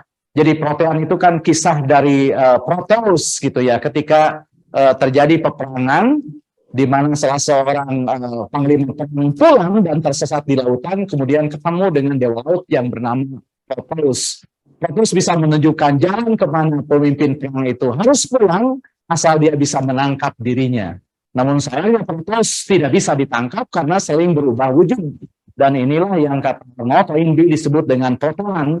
Bahwa seringkali ketika kita melihat sebuah objek sejarah, peristiwa sejarah, apalagi sesuatu yang terjadi di masa lalu, maka ia akan tampil dengan cara-cara yang berbeda bergantung kepada siapa pengamatnya, karena ia punya sifat protean dari sejarah. Seperti halnya misalnya G30 SPKI, ada yang menganggapnya sebagai hal yang benar, kurang benar, setengah benar, bahkan ada tidak jarang pula yang menganggap sebagai sebuah penyesatan sejarah. Kemudian yang kedua, bagaimana penilaian etis dalam hubungan manusia dengan Tuhan? Jadi begini Pak, saya teringat dengan dialog antara Sokrates dengan muridnya. Jadi Sokrates datang kepada muridnya, lalu dia berdialog dengan gaya Socratic teaching style. Wahai muridku, Anda ingat tetangga ini, dia bertanya kepada istrinya dulu, kepada istri muridnya Sokrates. Dia bertanya kepada istrinya, wahai muridku, saya ingin bertanya kepada istri Anda, jika tetangga Anda punya perhiasan yang lebih baik daripada perhiasan Anda akan memilih perhiasan siapa? Perhiasan tetangga Anda atau perhiasan Anda sendiri? Dia diam. Dia jelas, saya akan pilih perhiasan tetangga saya. Baik, kalau tetangga Anda punya baju yang lebih bagus dibanding dengan baju Anda akan memilih baju siapa? Ya, saya akan memilih baju tetangga saya. Lalu kalau tetangga Anda punya suami lebih bagus dibanding suami Anda pilih suami siapa? Suami tetangga atau suami Anda? Kira-kira apa jawabannya Pak Made? Istrinya sang murid Sokrates itu terdiam. Biar adil, Sokrates bertanya kepada muridnya laki-lakinya. Baik, sekarang saya tanya Anda. Tetangga Anda punya kebun pertanian yang jauh lebih subur dibanding kebun Anda. Anda milih kebun siapa? Kebun tetangga. Tetangga Anda punya kuda-kuda lebih jagoan, lebih bertenaga dan ganteng, gagah dibanding kuda Anda. Anda pilih kuda siapa? Kuda tetangga. Dan kalau istri Anda tidak lebih cantik daripada tetangga Anda, apakah Anda akan tetap memilih istri Anda atau memilih istri tetangga Anda? Sama seperti istrinya, suaminya pun terdiam. Tapi Lalu jawabannya apa mana diamnya? Sokrates bilang, kita dalam hidup ini hanya mengejar kebajikan yang mungkin kita wujudkan. Jadi ketika kebajikan yang agung tidak bisa kita kejar, kita wujudkan kebajikan yang mungkin kita wujudkan. Nah, itulah sebabnya maka Pak Made, menurut saya dalam hubungan beragama, kita tidak memberikan penilaian atas syariatnya, atas hukum agamanya, tapi penilaian kita gunakan atas nilai-nilai yang dihadirkan oleh syariatnya. Jadi bukan perkara batal dan haramnya yang kita gunakan, tetapi turunan dari batal dan haramnya, gitu ya. Jadi kalau misalnya dalam ajaran Islam, mulailah sebuah perbuatan itu dengan bismillah, maka ketika seseorang ingin mencuri, bukan berarti jangan ucapkan bismillah ketika Anda ingin mencuri, tetapi karena setiap perbuatan harus dimulai dengan bismillah dan tidak mungkin melakukan kesalahan dengan bismillah, maka tinggalkanlah kesalahan itu. Jadi, maaf, menurut saya sekali lagi Pak Made, jadi bukan syariatnya yang kita nilai, yang kita jadikan kerangka rujukan dalam pertimbangan etis dalam konteks pembentukan empati dan toleransi, tetapi representasi, perwujudan, cerminan, pengamalan dari nilai-nilai syariat itulah yang kita perbincangkan. Karena saya yakin sejak awal, tadi saya kutip, Indonesia ini hanya akan terpelihara kalau kita sadar bahwa Indonesia akan tetap ada apabila dibangun oleh kemauan untuk hidup sebagai warga bangsa. Dan kemauan inilah yang melampaui, yang melintasi perbedaan-perbedaan objektif yang melingkungi kita, baik perbedaan sejarah, latar belakang, keyakinan, suku bangsa, agama, bahasa, dan lain-lain. Inilah salah satu warisan legacy yang diajarkan oleh para pendiri bangsa kita yang dipungut dari teorinya Ernest Renan ketika dia menyampaikan orasi ilmiah di Sorbonne University yang menjawab pertanyaan apakah bangsa itu. Dan dia tegas menjawab, bangsa bisa didirikan di atas kesamaan-kesamaan objektif, tapi dia melihat bangsa-bangsa yang dibangun oleh kesamaan objektif, apakah kesamaan ras, warna kulit, bahasa, agama, luluh lantak. Karena apa? Karena ada sesuatu yang selalu tidak bisa direncanakan dan dikendalikan oleh rencana. Apa itu? Apa yang disebut dengan fenomena jalan setapak. Kita sudah merencanakan sebaik-baik kegiatan, tetapi karena manusia punya kemauan bebas, maka kemauan bebasnya itu sering menggiringnya untuk menempuh jalan yang tidak direncanakan. Di Unliksa jalan sudah dibangun, jalannya beraspal, trotoar, tapi kok ada jalan setapak di mana orang menerabas gitu loh. Padahal set plan sudah dibangun, perencanaan sudah dibangun oleh seorang arsitek.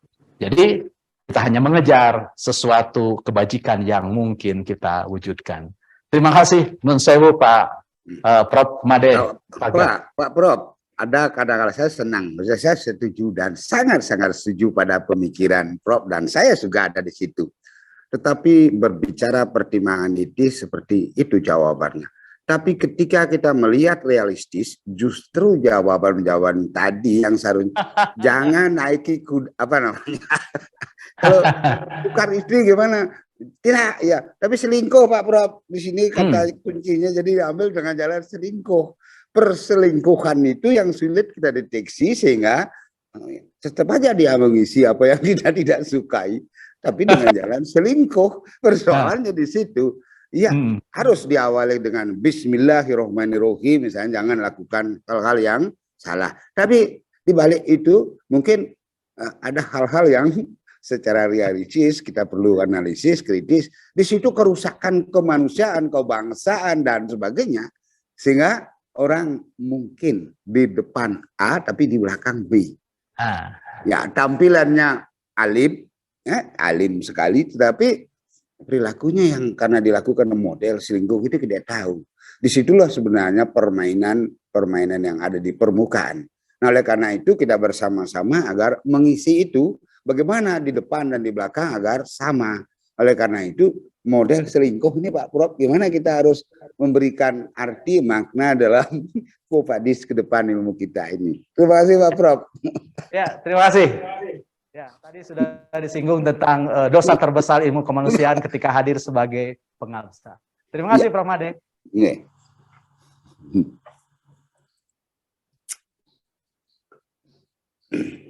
Oke, Terima kasih Bu selanjutnya. Fitri, saya kembalikan. Dan terima kasih Pak Prof atas tanggapannya. Semoga bermanfaat bagi kita Amin. semua. Amin. Kembali kasih Prof. Fagel. Untuk selanjutnya kita pindah ke pertanyaan dari penanya kedua kepada Guntur Hari Marselian. Dipersilakan.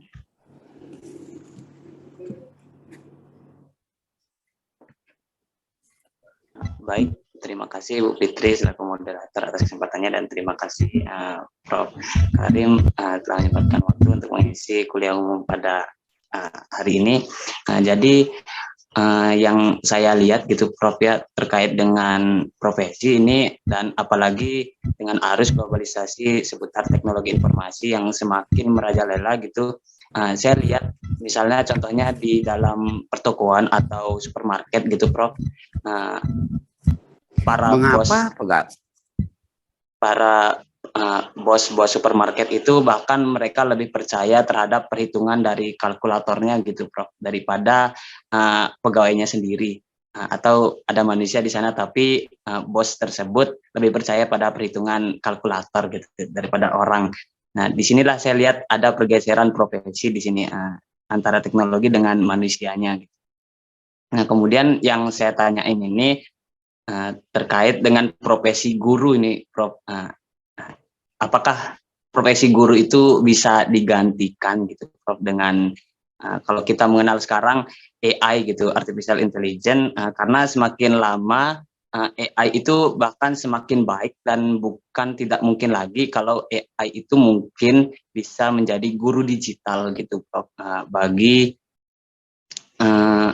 peserta didik gitu. Guru digital yang memang dibutuhkan banget bagi mahasiswa seperti kami dan peserta didik di masa depan yang mungkin tidak mungkin lepas gitu dari teknologi informasi gitu. Nah, apalagi dalam konteksnya di Indonesia gitu, Prof. Persoalan guru itu kadang tidak pernah ada habisnya gitu, baik dari sisi profesionalitas maupun dari birokrasi administrasi. Nah, jadi itu Prof yang saya tanyakan. Terima kasih Prof. Guntur, ini pertanyaannya bagus.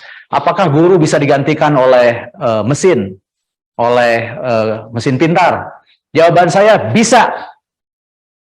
Jika gurunya hanya mengulang-ulang apa yang sudah rutin. Dan jika gurunya hanya menyampaikan informasi yang rendah. Tapi jika gurunya berinovasi dan menyampaikan nilai, ya nilai, empati, toleransi, pertimbangan etis, dia tidak akan bisa digantikan oleh mesin. Karena mesin tidak akan pernah bisa menyentuh domain ruhaniah manusia. Itulah sebabnya mengapa saya bilang ilmu-ilmu kemanusiaan makin penting dan akan tetap hidup selama manusia tidak terbuat dari semen. Kenapa saya bilang begitu? Tadi di awal saya katakan, ilmu-ilmu kemanusiaan ibarat jendela untuk meneropong hati manusia. Ya, kalau hatinya sudah tidak ada karena diganti mesin, buat apa alat teropongnya begitu. Nah, misal kita ingin, kalau diperjauh misalnya jawabannya agak serius misalnya, kita tentu bisa membaca bukunya Tom Nichol tentang matinya kepakaran ya. The Death of Expertise, matinya kepakaran, walaupun tidak mati-mati amat. Buktinya apa? Buktinya Pak Kidi dari Malaysia ke Indonesia tetap menggunakan pesawat terbang dan pilot tidak diganti oleh penumpang yang mau menjadi pilot. Tapi kepakaran tetap ada. Apa yang dimaksudkan oleh The Death of Expertise artinya orang-orang yang hanya mempercayai bahwa pengetahuan sama dengan ilmu Dan ketika dia ajarkan yang disampaikan bukan ilmu tetapi pengetahuan biasa-biasa saja, ya dia tidak akan hebat, tidak akan lebih hebat dari Google karena Google tahu segalanya. Jadi inilah challenge ya bagi Guntur, bagi saya, karena pertama siapapun bisa menjadi dinosaurus hari ini. Profesor bisa menjadi dinosaurus, dokter bisa menjadi dinosaurus, apalagi mahasiswa. Kalau dia tidak update, itu yang pertama. Tapi yang kedua, jangan pernah merasa sombong meskipun belum update. Karena kita harus jeli memisahkan mana pengetahuan, mana ilmu, dan bagaimana kita dalam proses berilmu. Tugas guru dua tetap dari dulu sampai sekarang, memberikan pengertian dan contoh. Memberikan pengertian untuk sepersekiannya mungkin bisa dijalankan oleh mesin. Mungkin kecerdasan buatan bisa membuat orang ngerti jauh lebih hebat dari saya. Tapi dia tidak bisa memberikan contoh. Peran guru, dua hal itu tidak bisa dipisahkan satu sama lain. Memberikan pengertian, ini salah, ini benar, dan ini contohnya. Jangan seperti yang dikatakan oleh Prof. Made tadi. Memberikan pengertian tentang salah dan benar, tapi dia gagal memberikan contoh yang genuine tentang tindakan yang salah dengan tindakan yang benar. Gitu. Jadi saya pernah menemukan mahasiswa praktek pengalaman lapangan terlambat. Padahal dia sudah berkomitmen dengan muridnya, siapa saja yang datang terlambat tidak boleh masuk kelas. Giliran gurunya terlambat, dia puterin jamnya gitu, menjadi lebih lambat. Dia bilang ketika masuk, Bapak terlambat. Oh tidak, jam saya baru menunjukkan jam 7, padahal dia sudah putar 10 menit ke belakang. Jadi itu yang dikatakan Pak Made tadi gitu ya. Jadi hakikat guru sebagai pemberi pengertian dan contoh tidak pernah luntur, dan hanya guru yang bisa memberikan pengetahuan, memberikan ilmu lengkap dengan nilai-nilai yang terkandung di dalamnya, dia tidak akan digantikan oleh mesin.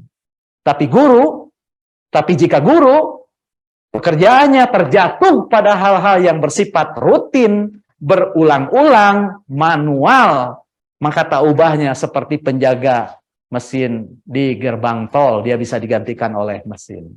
Jadi bergantung kepada kita sebagai guru. Apakah kita akan menyerahkan profesi kita kepada mesin, kepada aplikasi seperti yang ramai sekarang gitu, atau kita percaya sehebat aplikasi apapun aplikasi tidak akan bisa menggantikan kita karena kita punya referensi nilai itu tadi, punya berempati dengan murid, punya kemampuan meraba perasaan murid kita, punya kecanggihan untuk meneropong suasana hati murid kita gitu, sehingga prinsip gitu ya yang dideklarasikan oleh guru penggerak berpusat pada murid itu bukan hanya berpusat perhatian kita, mata kita berpusat pada dia, tapi apapun yang kita pikirkan dan lakukan di dalam kelas, kesemuanya diorientasikan kepada perasaan, pikiran, dan kemauan murid-murid kita.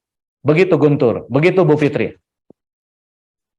Oke, bagaimana kira-kira di Guntur? Apakah sudah puas dan terjawab atas pertanyaannya?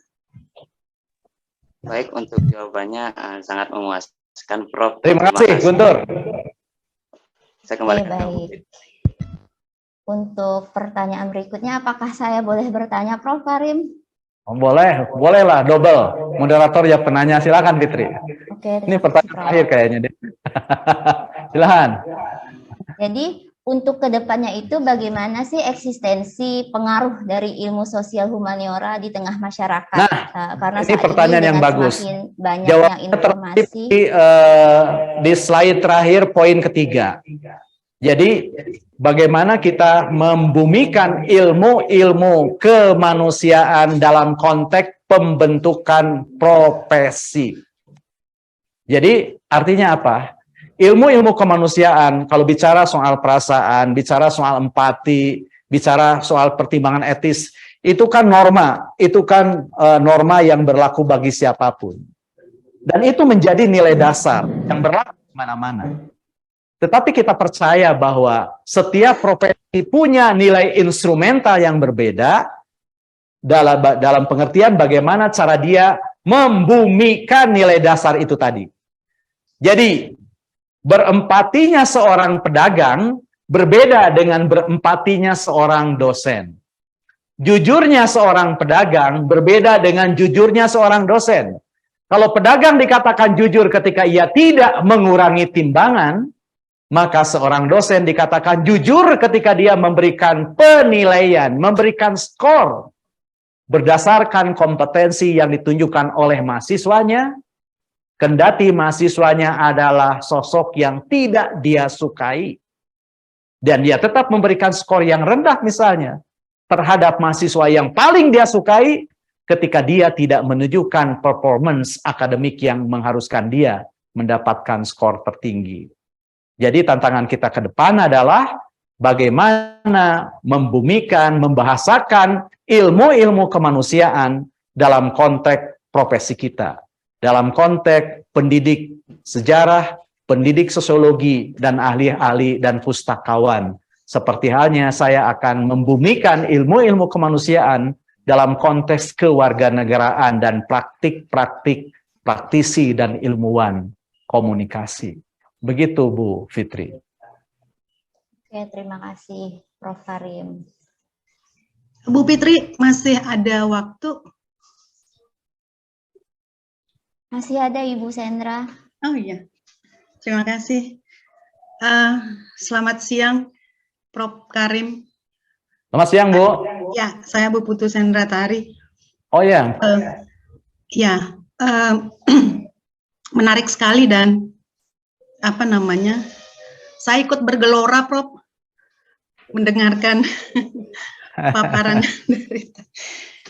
Ya, ada satu hal yang saya simak dari tadi, bahwa ketika kita bicara perbandingan antara ilmu kealaman, ilmu sosial, dan ilmu-ilmu humaniora, ada persoalan yang mengemuka tadi yang berkaitan dengan perkara epistemologi dan aksiologinya. Saya dengarkan tadi bahwa di tataran epistemologinya kita paham bahwa ketiga bidang ilmu ini tentu memiliki metode pendekatan dengan kekuatannya masing-masing yang berbeda satu sama lain. Selanjutnya saya dengar juga bahwa Prof. Karim menyatakan bahwa dari sisi aksiologinya, ilmu kealaman itu harus kita akuilah memiliki keunggulan, dan historisnya sudah banyak bercerita kepada kita tentang itu. Dan itu memang sengaja diunggulkan, katakanlah seperti itu. Pertanyaan saya adalah, Prof, di tengah-tengah kita memikirkan kekhawatiran tentang marwah ilmu-ilmu sosial ini, bagaimana pendapat Prof tentang kekuatan regulasi? Baik itu di tataran nasional, kemudian di daerah, maupun di kehendak kita masing-masing untuk bisa membangun empati itu.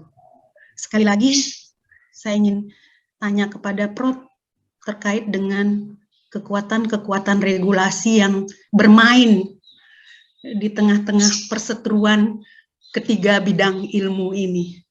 Sekian Prof. Karim, terima kasih. Terima kasih, Bu. Oh, ini pertanyaan reflektif yang sangat dalam ya. Dan saya tahu Ibu pasti sudah membaca sejarah. Kalau dibilang mengapa ilmu alam unggul dan diunggulkan, sebenarnya kan ilmu alam diunggulkan oleh regulasi ya. Regulasi tentang besaran hibah, regulasi tentang pekerjaan, regulasi tentang syarat-syarat untuk diterima bekerja di sebuah institusi misalnya. Tetapi faktanya bahwa regulasi itu lumpuh ketika misalnya ada peristiwa yang tidak terbaca oleh pembuat peraturan, seperti halnya luntuhnya analisis C.P. Snow yang menganggap bahwa dunia ini cukuplah hanya ada art and humanity serta natural sciences. Ketika krisis gejolak sipil terjadi tahun 1960 yang kemudian menambahkan aspek keadilan sebagai parameter yang harus dipertimbangkan ketika dana hibah, penghargaan harus didiskusikan. Jadi menurut saya percaya bahwa ini kan pertanyaan ini akan terbelah menjadi dua kutub. Kutub pertama, mereka yang percaya pada jarum hipodermis. Bahwa orang akan tunduk ketika disuntik oleh aturan yang mematikannya. Apakah faktanya begitu? Nyatanya tidak. Karena di tengah tekanan yang kuat, apakah tekanan karena regulasi, apakah tekanan karena peraturan, atau yang bersifat tindakan intimidatif, tapi buktinya ada orang-orang yang bersedia melawan, setidak-tidaknya menghindar dari aturan itu. Itu terjadi ketika ilmu sosial didiskriminasi dari ilmu-ilmu alam, ada orang yang tunduk, lalu berpindah, mengikuti cara-cara bagaimana ilmu alam bekerja, dia ambil metodologinya, dia paksakan eksperimen untuk ilmu sosial, tapi ada juga kelompok sebaliknya. Dia makin mendalami hakikat ilmu sosial, lalu dia berkata, saksikanlah, inilah kekuatan ilmu sosial yang tidak dimiliki oleh kekuatan ilmu alam. Dan karena itu, meskipun saya dinomorduakan, saya tetap memberikan kontribusi bagi kehidupan saya. Jadi saya percaya bahwa yang kedua ini, dia percaya bahwa meskipun kuat tantangan dari lingkungan itu, tapi sekuat apapun stimulus dari lingkungan, sekali-kali dia tidak akan merampas kemauan bebas dan otonomi relatif keilmuannya. Sama misalnya dengan kasus Merdeka Belajar. Saya percaya belajar memang merdeka. Merdeka belajar iya. Tapi saya tidak percaya kalau merdeka mengajar. Karena saya tidak percaya tidak semua orang pantas dan layak menjadi guru. Itulah sebabnya untuk menjadi guru dalam setiap abad, dalam setiap zaman, selalu ditentukan kriterianya. Dan selalu hadir institusi yang membekali murid untuk menjadi guru ketika dia ingin menjadi guru. Nah, apa yang saya lakukan? Ketika ada mahasiswa ngontak mata kuliah saya, lalu dia minta persetujuan, saya tanya. Jadi saya tidak berikan kemerdekaan semerdeka-merdekanya. Coba bagaimana saya mungkin apa terjadi di sana enggak Ibu? Ini ada mahasiswa datang ke saya, dia minta persetujuan, ya. Saya mengajar di Departemen Pendidikan Kewarganegaraan dan Ilmu Komunikasi. Ini kasus di Departemen Kewarganegaraan. Ada mahasiswa mau MBKM di arsitek di teknik bangunan. Saya tanya, mengapa kamu ke teknik bangunan? Dia bilang, oh ini relevan Pak dengan kajian kita di PKN. Kita kan belajar hukum. Di kajian hukum kita butuh tentang arsitektur kasus, seperti yang sering-sering disebut dalam berita tentang Sambo. Arsitektur kasus itu kan bercerita tentang bagaimana duduk perkara kasus, alibi yang dibangun, kan gitu ya. Dalil yang disitakan oleh para pengacara, itu kan arsitektur kasus. Saya bilang, nah, arsitektur kasus itu bukan berarti bangunan fisik kasus, tetapi bagaimana anatomi kasus itu dibangun layaknya orang mendirikan rumah. Yang menjadi batanya adalah dalil dan dalih, saya bilang. Jadi daripada Anda pergi ke teknik bangunan, kamu pergi ke jurusan filsafat, saya bilang. Biar Anda bisa berpikir runtut, bisa memisahkan mana dalil dan mana dalih. Karena sesungguhnya itulah senjata utama orang hukum. Mendalili orang lain dan membela diri dengan berselimut dalih. Begitu jawaban saya kepada mahasiswa, dan sekaligus cara saya tidak tunduk pada regulasi yang menyamaratakan semua fenomena. Terima kasih Bu, saya senang mendapat pertanyaan ini dan dialog ini. Makasih Prof. Karim, luar biasa. Sama Bu. Mudah-mudahan kita bertemu di Undiksa nanti ya. Iya. Nah Bu Fitri, masih ada? Oke, sudah tidak ada lagi Pak. Ya, terima kasih. Alhamdulillah. Oke, sebagai kesimpulan untuk materi pada pagi hari ini, ada beberapa yang bisa saya sampaikan, yaitu adanya anggapan maupun pandangan dalam melihat sebuah ilmu pengetahuan berdasarkan dampak langsung yang dirasakan. maka hanya akan mengecilkan peran dari salah satu ilmu pengetahuan. Ilmu sosial humaniora hadir sebagai jendela untuk meneropong hati manusia yang tentunya tidak ada dalam ilmu alam. Terima kasih kembali diucapkan kepada Profesor Dr. Haji Karim Suryadi MSI atas materinya yang luar biasa pada pagi hari ini. Terima kasih Bapak Ibu dosen, adik-adik mahasiswa, dan para panitia yang telah berjuang untuk menyukseskan rangkaian kegiatan kuliah umum pada pagi hari ini.